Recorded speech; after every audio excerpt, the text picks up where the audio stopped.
자, 이 공급 시기는 우리 세금 계산서 작성 일자가 되는 거예요. 세금 계산서의 작성 일자. 자, 그냥 땡땡이라기보단 같은 거예요. 그리고 이 날짜가 우리 메인 매출 전표 입력 일자예요. 우리가 메인 매출 전표에 몇 월 며칠이라고 쓰는 거 있죠. 그래서 우리가 공급 시기라는 걸 이야기하는 이유가 이 날짜에 메인 매출 전표 써야 돼요. 그냥 편하게 말하면. 왜 이 날짜에 메인 매출 전표를 쓰냐면 이 공급 시기라는 게 부가가치세 신고 기준일이에요. 이날이 일기 예정에 속해 있으면 3월 31일이면 일기 예정 신고 때 해야 되고 4월 1일이면 7월 25일날 일기 확정 때 신고할 거라는 거예요. 그래서 이 공급 시기가 언제냐에 따라서 우리는 신고하는 날짜가 기준이 되는데 우리는 이 날짜를 기준으로 해서 메인 매출 전표에 입력하면 부가가치 신고서로 들어가는 거예요. 그럼 이 공급 시기는 자, 당연히 재화의 공급, 용료의 공급 이 두 개는 틀리겠죠. 그럼 재화의 공급에서는 일반적인 공급 시기는 자, 우리 먼저 교재를 좀 보면 일반적인 공급 시기는 재화가 인도 가능할 때요. 물건을 넘겼을 때 그때 인도했을 때가 공급 시기니까 이때 하는 건데 이동이 필요하지 않는 경우 자, 예를 들면 이런 거예요. 자, 우리 특허권이 있죠. 특허권을 우리가 이용할 수 있도록 해주면 용역의 공급이고 이 특허권을 팔아서 넘기면 재화의 공급이에요. 자, 근데 특허권을 인도해서 넘긴다라는 게 말이 되나요? 말이 안 되죠. 그러면 이 특허권을 다른 사람이 마음대로 써도 문제가 없다는 게 팔았다고 인정할 수 있는 시점으로 볼 수가 있겠죠. 그럴 때 이제 이용 가능할 때 이런 걸 이야기하는 거예요. 또 이 두 개를 적용 못 한다면 둘이 계약상이든 어떻든 우리가 공급이 확정되는 때를 이야기하는 건데 그럼 일반적으로 물건을 우리가 판다고 말할 때는 제가 인도할 때요. 그래서 그 지금은 전자인데 옛날에 종이 세금 계산서일 때 제가 세 번째로 다니던 회사가 이제 물건을 막 보내야 되고 거래처에 막 그랬었어요. 그럼 물건 보내야 되면 직원들이 물건 보내면 되잖아요. 그런데 제 옆자리에 줄을 쫙 세워놔요. 박스 문만 딱 열어놓고. 그럼 제가 이제 그 거래처별로 세금계산서 적고 안에 있는 물건 내용하고 우리 세금계산서는 송장의 역할이라는 것도 있어요. 그래서 물건 개수가 맞는지 다 봐서 물건을 뜯었을 때 제일 잘 보이면서 박스를 뜯을 때 칼질했을 때 세금계산서가 잘리지 않는 위치 그 위치 안에 잘 보이는데 붙여놓고 그리고 뚜껑 들어서 크게 우리 그 보도마카 중에 뚜껑 보도마카로 세금계산서 제중이라 적어서 물건 보내면서 같이 보내는 거예요. 그게 진짜 근데 정석이더라고. 정말 인도할 때 함께 날아가는 거죠. 그래서 이제 보내는 날에 그때 쓰는 게 원칙이다라는 거예요. 그럼 거래 형태별 공급 시기에도 방금 그렇게 팔았을 때에 돈 받고 팔았던 외상으로 팔았던 할부 판매를 했던 인도했을 때 아니면 이용 가능할 때가 원래 공급 시기라는 거예요. 그럼 이 할부 판매는 단기 할부 판매를 이야기하는 건데 단기 할부 판매를 근데 만약에 단기 할부가 아니고 장기 할부 판매라 그러면 이건 공급 시기를 인도할 때에 한 번으로 잡는 건 적절하지가 않다라는 거예요. 자, 지금 우리 교재에는 우리 세법부전에도 재화가 인도되거나 이용 가능하게 되는 때 적혀 있는데 이때 딱 한 번이라고 생각하시면 돼요. 1회. 공급 시기는 딱 한 번인 거예요. 이것들은. 근데 한 번 공급 시기이기 때문에 어쩔 수 없이 과세 표준도 전액을 쓰게 되는 거예요. 그럼 근데 그 금액을 쓰는데 장기 할부 판매라면 금액을 조금씩 받으니까 신고한 금액보다 턱없이 작으니까 부가가치세 신고하는데도 문제가 발생을 하게 돼요. 그래서 장기 할부 판매는 조건을 좀 달리 가지고 있다라고 보시면 돼요. 자, 그리고 자, 이제 반환 조건부, 동의 조건부 그냥 순서대로 볼게요. 자, 기타 조건부 판매를 보면 자, 얘네들은 그냥 팔았다고 인정할 수 있을 때 그때의 느낌인 것처럼 반환하기로 한 조건의 날짜가 넘어가거나 조건이 성취되거나 기한이 경과되거나 혹은 우리 그 팔았다는 게 확정될 때라는 거예요. 이건 뭐 누가 생각해도 똑같겠죠. 그럼 지금 이 시점까지는 자, 여러분들이 생각할 때 자, 이 두 개는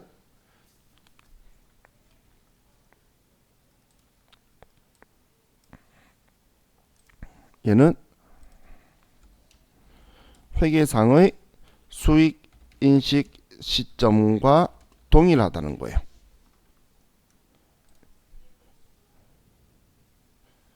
회계상의 수익 인식 시점이라는 건 장부에 수익이라고 쓰는 날, 우리 제품 매출이라고 쓰는 날, 물건 팔았다고 하면 그날이 이거는 동일하다는 거예요. 그럼 그 전에 돈을 받았으면 전부 다 선수금인 거예요. 부채로 가지고 있다가 이날이 돼야지만 이제 내가 수익으로 인식하고, 근데 안 받았으면 내가 돈 받을 수 있는 권리로 바뀌는 거예요. 자, 그런데 제가 이 두 개만 이렇게 썼다는 건 이 3번 4번은 회계하고 틀리다는 이야기죠. 회계는 장기 할부도 똑같아요. 그런데 세법은 달리 가지고 있는 거예요. 자, 그래서 장기 할부 판매나 아니면 완성도 기준 지급 또는 중간 지급 조건부 혹은 전기처럼, 우리 전력처럼 언제부터 언제까지 자르고 주는 게 아니잖아요. 그러면 구액을 우리가 나눌 수가 없는 경우에는 그때는 대가의 각 부분을 받기로 한 때, 그럼 돈 받기로 한 때가 어디에 적혀 있죠? 계약서에 적혀 있겠지. 언제 돈 주기로 했다, 며칠날 돈 얼마 주겠다, 할부 대금 며칠날 돈 납부되겠다, 이렇게 계약서에 적혀 있겠죠. 그래서 대가의 각 부분을 받기로 한 때라는 이 표현은 뭐냐면 계약서에 적혀 있는 날을 따라 주겠다, 그 이야기예요. 그래서 이걸 다른 표현으로 뭐라고 하냐면 약정주의에 따른다라고 표현해요. 계약서에 적혀 있는 대로. 우리 36개월 할부 매월 1일날 준다 그러면 매월 1일이 공급식이에요. 36번. 완성도 기준 지급 몇 퍼센트 완성되면 얼마 주고, 뭐 몇 퍼센트 완성되면 얼마 주고 적었는데 몇 퍼센트 완성이 될지는 모르죠. 그 날짜 말 안 했지만 그때 완성 몇 퍼센트 된다면 말한 그 지점, 그때가 공급 시기가 될 거라는 거예요.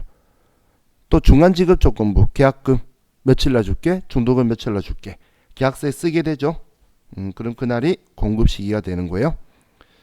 자, 그리고 재화액 공급으로 보는 가공의 경우를 보면, 자, 우리 가공 계약에서 주요 자재의 전부나 일부를 우리 회사가 부담을 하면, 그러면 우리는 재화액 공급으로 보는 가공이라 그랬어요. 그럼 이때는 우리는 그 가공된 재화를 인도했을 때가 우리는 공급 시기라는 거예요. 용역의 공급으로 보는 경우는 반대로 그냥 영무의 제공이 완료되었을 때 일반적인 거고, 이것도 재화의 공급으로 보면 우리 재화가 인도된 때니까 재화의 공급의 일반적인 때죠. 자, 그럼 재화의 간주 공급에서 자가 공급, 개인적 공급, 사업상 증여, 이건 매입세 공제 받은 거를 지금 매출세액 창출하지 않는 일에 써버린 거잖아요. 그래서 사용되거나 소비된 때가 공급식인 거예요. 이건 당연한 이야기죠. 그럼 폐업시 잔존 제한은 제가 이런 말을 했던 거 기억나시나요?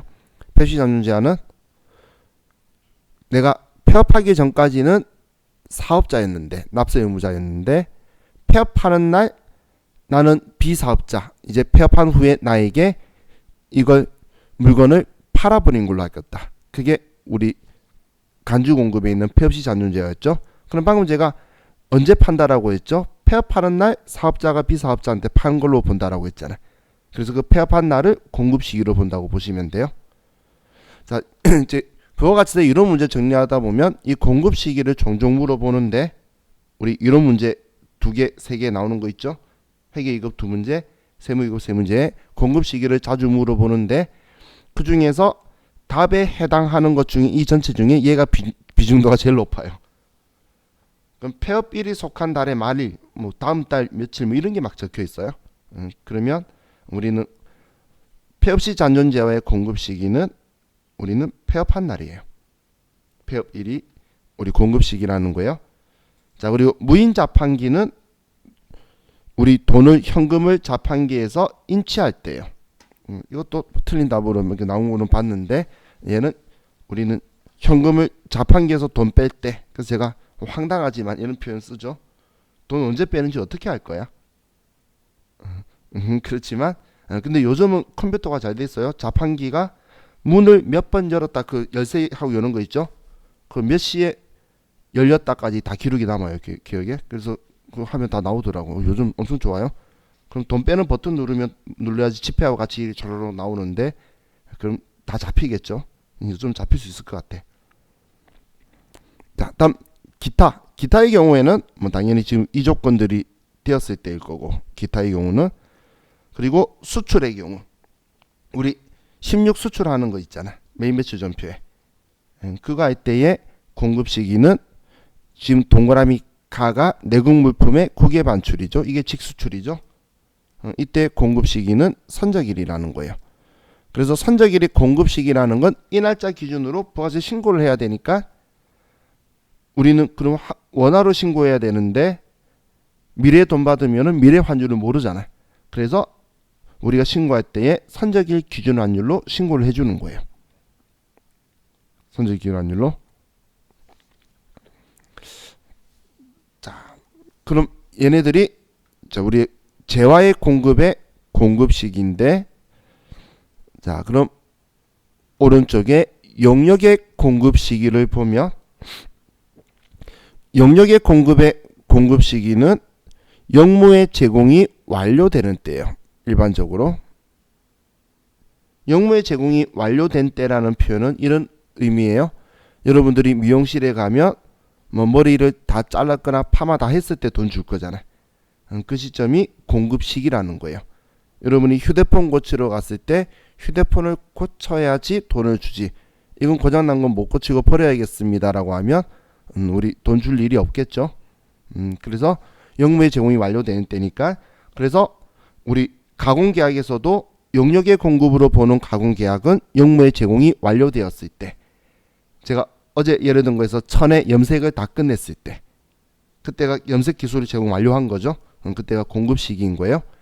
그런데 완성도 기준 지급, 중간 지급, 조건부, 장기 할부 판매 이런 형식으로 구획을 못 나누면 이건 재화의 공급과 동일하게 대가의 각 부분을 받기로 한 때가 우리 공급 시기인 거고, 그리고 이 두 개를 적용 못할 때는 그냥 영무의 제공 뭔가 다 해줬다는 게 완료되었을 때, 아니면 얼마 돈을 준다고 확정되었을 때, 그때가 공급 시기다라고 보시면 돼요. 자, 근데 우리 특수한 경우를 좀 볼게요. 자, 특수한 경우를 보면, 자, 부동산 임대 영역을 공급하는 경우 전세금 또는 임대보증금에 대한 간주 임대료가 적혀 있는데, 자 이제 이 글자를 보시면, 자 이제는 얘를 이제 뭔지 인지를 할 때가 이제 되어 왔어요. 자, 우리 임대료는 뭔가를 빌려주고 돈을 받는 걸 임대료죠. 그죠? 그럼 지금 얘는 부동산 임대 영역에서 간주 임대료라는 건, 부동산 임대에서 그냥 임대료는 월세 받는 거예요. 근데 앞에 간주자가 붙은 건 간주 공급처럼 임대료 받은 걸로 간주하겠다는 건데, 그럼 도대체 뭘 간주할 거냐라면 얘는 보증금 가지고 이자 받은 것도 임대료 받는 걸로 간주하겠다는 거예요. 그래서 여기는 지금 전세금 또는 임대보증금에 대한 간주 임대료라는 건 우리 부동산 임대하는 사업자가 보증금 가지고 있으면 정기예금 이자율이라는 게 있어요. 그 이자율만큼 그 임대료 받은 걸로 간주하겠다는 거예요. 완전 억지죠. 그럼 그 보증금 가지고 임대료 받은 걸로 간주해서 그럼 임대료의 10%를 가지고 오라고 부가세법이 정하고 있는 거예요. 그럼 지금 실제로 주고받는 게 아니니까 언제 날짜다 누구하고 계약서 쓰는 게 없잖아. 근데 국가는 받고 싶대. 그럼 받고 싶으면 1년에 4번 받으면 받고 싶겠죠. 그래서 1년에 4번 받고 싶으면 이런 경우에 언젠지 알 수 없는 이런 경우에 쓰는 방식이 예정신고 기간 또는 과세기간 종료일로 잡는 거예요. 3월 31일 공급시기면 4월 25일날 신고할 때 들어올 거고 6월 30일로 잡으면 일기 확정 신고할 때 7월 25일날 가지고 가야 되고 이런 식으로 4번 다 잡아놓는 거예요. 그 표현이 예정신고 기간 또는 과세기간 종료일로 한다는 표현이에요. 자, 그래서 얘도 이제 나중에 여기에 우리 매입매출 전표 쓰는 날짜가 이 날짜가 될 거예요. 간주임대로 이제 나중에 공부할 건데 그럼 매입매출 전표 했을 때 그때 제가 또 이야기할 거예요. 공급시기가 언제였죠? 그래서 날짜 이제 기억하라고 말씀드리면서 이번 신고하는 마지막 날이 공급시기니까 간주임대로에 대해서는 이 날짜에 매입매출 전표에 쓸 거다. 이 날이 공급시기이기 때문에. 자, 그리고 아래 2번은 이 과세기간 이상에 걸쳐서 한마디로 1년 이상에 걸쳐서 부동산 임대 용역을 공급하고 한마디로 월세 이야기하는 거예요. 그럼 월세를 선불 또는 후불로 받는 경우 한 번에 1년치를 다 받으면 우리는 받았을 때에 우리는 그 공급 시기로 하는 게 아니고 그냥 부가가치세 신고 때마다 그쪽에서 다 신고하라는 거예요. 그때 해당하는 것만. 그래서 예정신고 기간 또는 과세기간 종료일을 공급 시기로 해서 다음 달 25일날 신고할 때에 하는 거예요.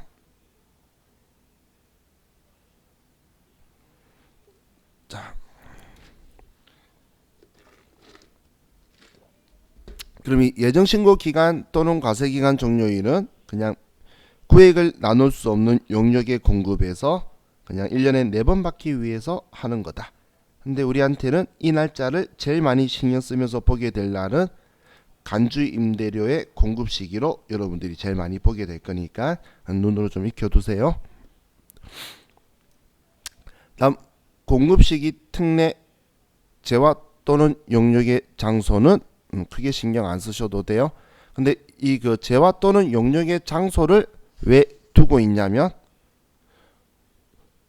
국내 국외 따지려고 하는 거예요. 우리나라 지역을 따지려고 하는 게 아니라 국내 국외를 따져서 이걸 우리나라가 부가가치세를 부과해야 돼, 부과하지 않아 하면 안 돼. 이제 언제 할 거다 이런 거 있죠. 예를 들어서 외국 항행 용역에 대한 거는 우리나라가 아니고 그 뒤쪽이기 때문에 안 할 거고 이런 식의 대한 것들이 있다는 거예요. 그래서 뭐 이런 거에 대한 적혀 있는데 우리 시험 내용에 나오는 챕터가 아니에요. 그래서 여기까지만 자 보시면 되고 자 이제 215페이지로 가서 자 영세율 제도를 보도록 합시다.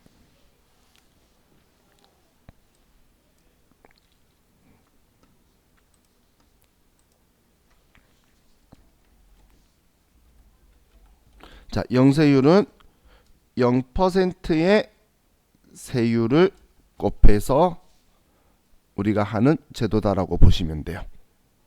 과세 표준에 0% 세율을 곱해서 영원의 세액을 산출하는 방식이에요. 그럼 여러분들이 기억해 주셔야 될 게 영세율은 적용하는 사업자는 과세 사업자예요. 영세율 적용하는 사업자는 과세 사업자예요. 그럼 이 영세율 제도는 얘는 수출 산업을 육성하기 위해서 하는 거예요. 우리나라는 가공무역 국가죠. 그렇기 때문에 수출을 못하면 무역을 못하면 우리나라는 망하는 국가예요.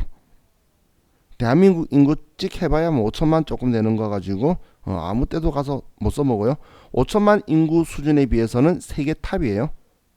우리나라 경제 수준은 1억이 넘어야 되는 경제 수준으로 올라와 있다고 이야기해요. 물론 우리나라는 개발도상국이지만 우리나라는 선진국 아니죠. 나쁜 트럼프 그놈 때문에 쫓겨났잖아 작년에.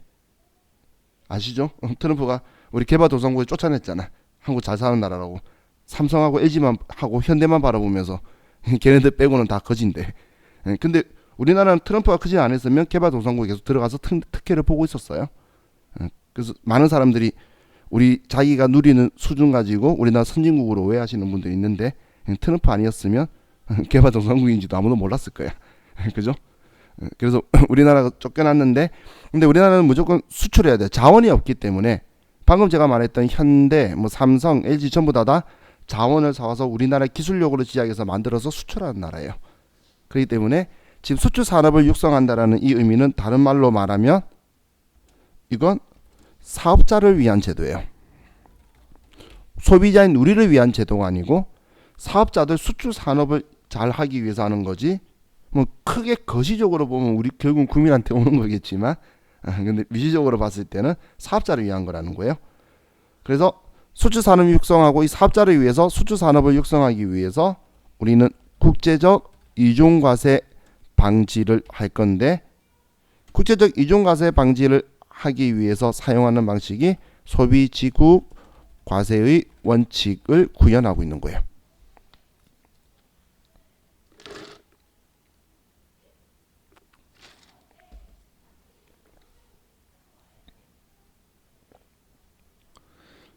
자,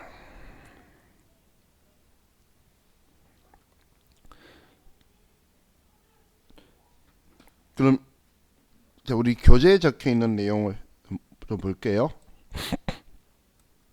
자, 교재에 보면 자, 영세율에 의해 뭐 과세 거래인데 0% 세율을 하는 거고, 자, 이 과세 사업 그 수출하는 거에 대해서 이 과세 사업자한테는 수출 단계 이전에 수출하는 거에 대한 의사 표현만 땅 하고 나타나는 순간 부가가치세법이 받았던 부가가치세를 환급해주면서 전부 다 돌려주는 방식이었죠. 우리 어제 했던 거 기억나시나요?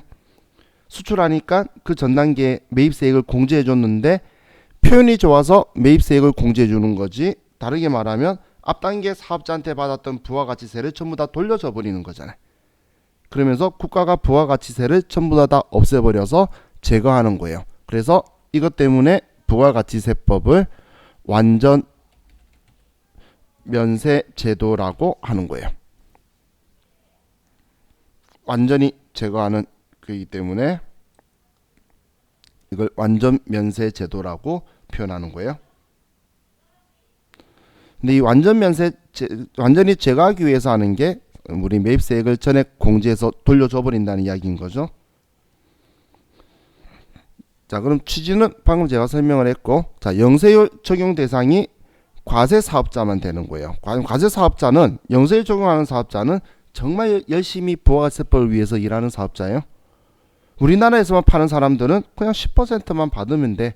근데 얘는 우리나라에 파는 거는 10%, 외국에 파는 것만 0%, 두 가지를 다 쓰고 있는 사업자예요. 영세율 적용한다고 다 뭐 국내외 다 영세율이 아니라 영세율 적용되는 건 국외 가는 거는 0%, 국내는 10%로 파는 거예요. 그럼 얘가 더 충실한 과세 사업자죠. 그럼 면세 사업자는 과세 사업자가 아니잖아. 그래서 영세율 적용을 못 받는데, 면세 사업자가 영세율 적용을 받으려면 면세 포기를 해야 돼요. 그래서 면세 사업을 포기를 하고 과세 사업으로 해야 돼요. 아니면 지금 영세율이 있자 과세 사업이라 이야기했잖아. 그러니까 면세 포기 안 하면 영세율 적용 못 받는 건 당연한 거겠죠. 그죠?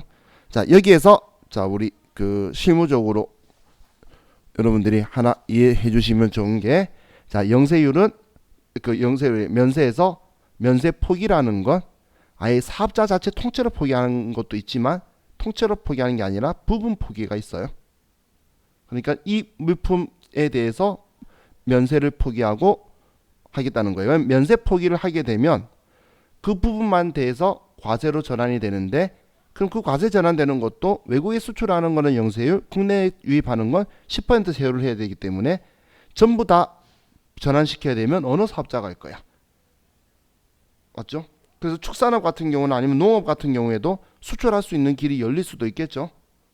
그럼 열리면 어느 한 품목만 수출이 될 건데 전부 다 해버리면 농산물을 자기 혼자 부가세 붙여가지고 팔아야 되니까 안 팔리거나 돈을 작게 남겨야 되니까, 그렇게 안 되니까 그 한 품목에 대해서만 하는 거예요.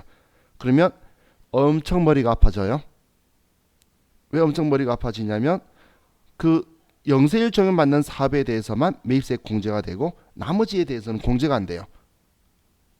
그러면 이제 그걸 전부 다 안분해서 나누고 있어야 돼요.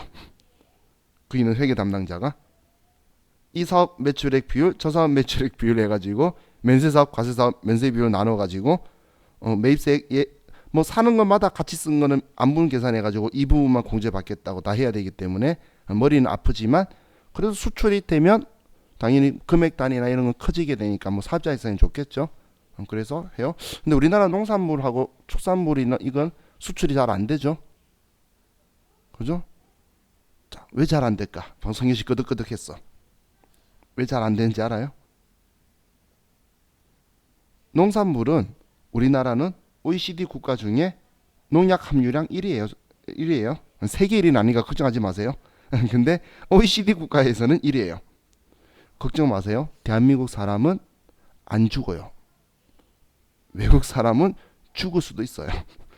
근데 한국 사람은 절대 안 죽어요. 그 신토부리는 맞아요. 그래서 우리 농산물이 우리한테 맞는데 외국 사람은 죽을 수도 있는 거예요. 김치. 우리나라 사람들은 항암제라고 하면 우리나라는 장이 튼튼하잖아. 외국 사람은 김치 먹으면 나트륨 과다 섭취, 뭐 매운 거 먹어서 또 뭐 위염 난리도 아니죠. 근데 한국 사람은 원래 장이 튼튼해요. 그래서 농산물 수출이 잘 안 되는 거예요. 수산물은 뭐 중국 동해나 한국 서해나 같은 거기 때문에 다 그거. 고기도 수출 잘 안 되죠. 그죠? 우리나라가 덤핑으로 날리죠. 우리나라 소비 안 되는 거. 우리가 저 뭐냐 10년 전인가 조선 호텔에서 횡성 한우 썼다 컴플레인 먹고 다시 호주 한우 쓰죠. 호주 한우래. 호주산 수입 고기 쓰죠. 청정우. 그래서 근데 나는 한우가 맛있더라고. 맛있는 이유가 유통 과정이 짧잖아. 생고기로. 근데 친구가 저한테 말했어요. 호주 가서 거기서 잡은 거 먹어보면 비교가 안 된다고. 그것처럼 넘어오는데 걸려서 그런 거고. 그래서 우리나라는 좀 그렇죠. 근데 우리 한국 사람한테는 제일 좋아요. 우리나라 사람 장 얼마나 튼튼해. 일본 사람들이 그 우리나라 사람 고문했던 거에 대한 기록 보면 그 고문에서 할 때에 한국 사람한테 그 일본 사람들은 물을 계속 먹이면 탈장이 일어나고 해서 죽어요. 그래서 죽으라고 물을 먹였는데 한국 사람은 아무도 안 죽는 거야. 다들 그래가지고 그 물 젖어 있는 몸에다가 전기 이렇게 대고 하는 걸로 점점 강해진 게 한국 사람이 안 죽어가지고 자기들 생각했던 것처럼 애가 죽으려고 하지 않고 숨만 못 쉬고 막 꿀꺽거리기만 하지 멀쩡해가지고 그랬다는 그 기록이 있어요. 그래서 세계적으로 그 내과에 관계된 사람들은 그 제일 권위 있는 내과에 대한 그 연구하는 사람들은 우리나라에 와 있죠. 우리나라 사람들만 다 알고 있는 그 균 있잖아. 헬리코박터균. 위궤양을 대한민국 사람은 다 알고 있어도 죽는다고 안 하는데 외국은 위험하다고 하죠. 우리는 그만큼 튼튼한 민족이에요. 그죠? 자, 다음 거로 빠졌지만 어떻게든 돼지고기 수출 안 돼요. 저 아는 사람 일본 수출했다가 망했어요. 제주도 사람이에요. 제주도 흑돼지 했다가 자, 그럼 이제 면세는 이거고 간이과세자. 간이과세자는 과세사업자인가요? 수정씨 왜 이렇게 갸우뚱해? 당연히 과세사업자지. 그죠? 우리 과세사업자 중에 4,800. 자, 우리 시험까지는 4,800이에요. 자, 우리 시험까지라는 게 2021년 원래 올해 1월 1일부터 개정된 사항이 8천만 원이에요. 간이과세자가. 그런데 우리 시험까지는 2020년 기준으로 볼 거예요. 그리고 말썽 생길 이런 이상한 문제는 그래서 절대 안 내요. 그럼 내년에 또 보면 그 기준은 바뀌었거나 생각하시면 돼요. 근데 자, 이 간이과세자는 과세사업자니까 당연히 영세율 적용을 해준다는 거예요. 매입세 공제는 간이과세 계산하는 구조상 매입세 공제는 하는 게 아닌데 그런데 당연히 그 영세율은 적용을 해준다는 거예요. 아니 영세하다고 이거 못하게 하면 어떡해. 이렇게 해서 수출하면 바로 금방 과세사업자로 전환될 건데 그런 거 장려해줘야지. 그죠? 그렇게 생각을 하시면 돼요. 자, 그럼 이제 영세율 적용 대상 거래를 보면 자, 우리가 영세율 적용 대상 거래는 자, 첫 번째 직수출이 있죠. 우리가 직수출이라고 16 수출할 때 항상 봤던 게 우리는 직수출인데, 자, 이 직수출만이 아니라 대행 위탁 수출이나 위탁 판매 수출이 있죠. 자, 이게 어떤 형태를 말하는 거냐면, 제가 수출을 평소에 하고 있는 업자라고 볼게요. 그런데 여러분도 이번에 첫 수출을 할 수 있는 기회가 생겼어요. 근데 그 외국에서 살겠다는 사람이 생기는데 수출을 하는 방법을 해본 적이 없으니까 힘든 거야. 그럼 저한테 이제 수출을 해달라고 의뢰를 하는 거예요. 그럼 저는 수출할 때 그냥 같이 수출하면 되니까 받았는데, 근데 이걸 여러분 걸 대신하게 되면 이제 제가 신고를 할 때는, 그럼 이걸 여러분들 그 메인 매출 전표에 영세율 구분에서 1번 하면 직접 수출, 대행 수출 포함이라고 적혀 있죠. 그 대행 수출이 내가 만든 물건을 수출한 게 아니고 여러분이 부탁했으면, 우리나라는 거래를 구조를 어떻게 두냐면 여러분이 저한테 물건을 영세율로 팔고 그 영세율 세금이 와서 저한테 끊어줄 거예요. 그러면 그걸 제가 사가지고 수출한 것처럼 형태는 잡을 거예요. 근데 실질적으로는 여러분이 수출한 거라고 비권 안에 넣어서 써버릴 거예요. 그렇기 때문에 이제 이거에 대해서 우리 대행 수출 포함 이런 게 적혀 있는 거예요. 그럼 수출 행위를 하는 자는 제인 거잖아요. 그래서 이제 그런 글자들이 영세율 구분한테 적혀 있는 거예요. 자, 그리고 이제 안에 내국 신용장 또는 구매 확인서에 의한 공급이라고 적혀 있죠. 이게 수출하는 재화의 내국 거래죠. 근데 수출하는 재화의 내국 거래인데 이거는 수출업자하고 딱 1단계 한 단계까지만 적용되는 거예요. 수출업자하고 한 단계라는 건 제가 수출을 하는 업자예요. 그럼 저하고 저한테 수출 의뢰하는 사람이 여러분이면 여러분하고는 영세율이 되는데, 그럼 여러분하고 또 이제 제가 수출하는 사람인데 여러분하고 또 다음 또 제3자가 있다면 여러분이 그 사람하고 거래하는 거는 영세율 적용이 안 된다는 거예요. 그러니까 수출업자하고 한 것만 가능하다라는 거예요. 수출업자하고 다이렉트만. 자, 그리고 원료를 뭐 대가 없이 뭐 적혀 있는 얘는 크게 신경 안 쓰셔도 되고. 자, 다음 페이지에 보면 자, 국제 뭐 협력단에 대해서 적혀 있고 뭐 비거주자 뭐 이런 거 적혀 있는데, 자, 얘 말고 이거 하나를 적어 두세요. 그냥 여기다 적어 드릴게요.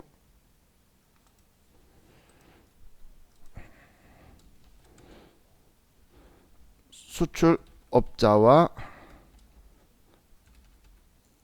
와의 임가공 계약 거래.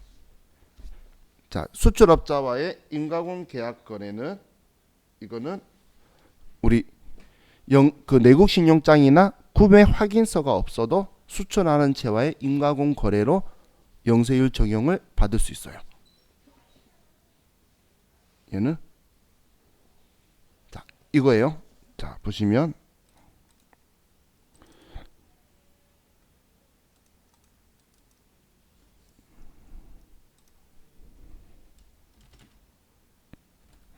우리 12번 매출 영세했을 때에 여기에 수출재와 임가공 영역이라고 영세율 구분이 10번이 있죠. 그죠? 이거는 수출업자하고 직접 계약돼야 되지. 한 단계 건너뛰면은 그냥 10%예요. 수출업자하고 직접 계약된 거는 이거는 내국 신용장이나 구매 확인서가 없어도 얘는 임가공이라는 건 여러분들이 수출할 건데 저한테 조금 가공해 달라고 물건 보낸 거예요. 그래서 그 가공해서 제가 또 여러분한테 보내주는 그 임가공 영역 거래 있죠. 이거는 영세율 적용이 된다라는 거예요. 그래서 여기 안 적혀 있어서 제가 방금 이걸 쓴 거예요. 자, 사실 전산 세무 1급에는 얘가 종종보다는 그냥 한 번씩 나와요. 근데 세무 2급에는 안 나왔는데 나와도 그냥 별 문제가 없는 거기 때문에 언제 나올지 몰라서 그냥 같이 한번 봐두고, 영세율 문제 보는데 임가공이라는 글자가 문제 적혀 있어. 그러면 왠지 떠오르도록 하려고 제가 이야기한 거예요. 자, 그럼 이제 아래 영세율 첨부 서류라고 적혀 있는데, 자, 이 영세율 거래를 하기 위해선 당연히 내국 신용장이나 우리나라에서 하려고 하면 구매 확인서가 있어야 되는데, 그럼 이 수출했다는 거 관련된 거는 우리는 확정 신고 기간까지 하면 돼요. 확정 신고 기간을 과세기간 종일로부터 25일이라는 표현을 하는데 그게 7월 25일이잖아. 6월 30일부터 7월 25일, 12월 31일부터 1월 25일. 그럼 확정신고 기간이죠. 근데 이때 영세율 첨부 서류를 제출을 해야 되는데 이것 때문에 자 지금 만약에 제가 수출을 할 거예요. 근데 내국 신용장이 빨리 개설이 안 되는 거야. 그럼 여러분한테 제가 먼저 일단 물건을 살 때에 그냥 10% 일반 과세로 물건을 사고 그리고 나서 영세 그 내국 신용장이나 구매 확인서가 나오면 다시 그걸 제시하면 여러분이 수정 세금계산서를 나한테 발행해 줄 거예요. 근데 수정 세금계산서 발행해 주는데 언제까지 그걸 주면 되냐면 이 기간까지 확정 신고 기간까지 주면 수정 세금 계산서를 여러분들이 발행을 해줄 수 있다는 거예요. 왜냐하면 영세율로 물건을 주는 사람도 내국 신용장이나 구매 확인서나 이 사람이 수출한다는 입증 증빙 서류를 함께 부가세 신고할 때 내야 돼요. 내가 영세율로 준 이유는 이거 받아서 한 거다라고 제출해야 되는데 그게 없으면 영세율로 준 사람이 물려야 되기 때문에 그렇다고 보시면 돼요. 자, 근데 우리가 영세율로 물건을 팔았는데 이 첨부 서류를 제대로 제출하지 않고 신고를 안 하면 영세율 과세표준 신고 불성실 가산세라는 벌금 성격의 부과를 하게 될 거니까 얘를 지키게 될 거예요. 자, 이게 이제 우리 영세율을 받고 자 이제 쉬었다가 면세를 보도록 합시다. 쉬었다 할게요.